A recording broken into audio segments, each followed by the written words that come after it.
Good day mga kamamshis! Happy Valentine's! At ito ang ganap ko every time na magba-Valentine's. Gusto ko talaga na nag-give ako.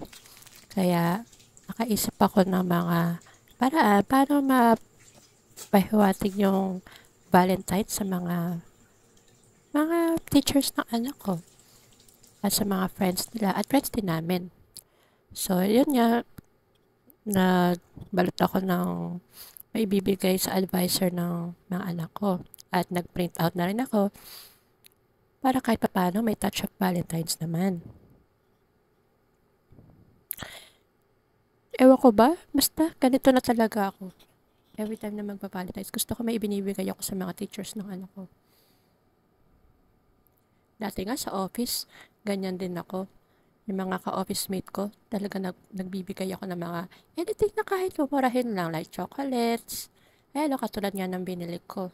Mga mumurahin lang yan. Like Cloud9 and Hello.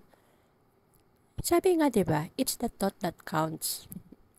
Sa ibang teachers, ayan, sinamahan ko ng ponytails and hello.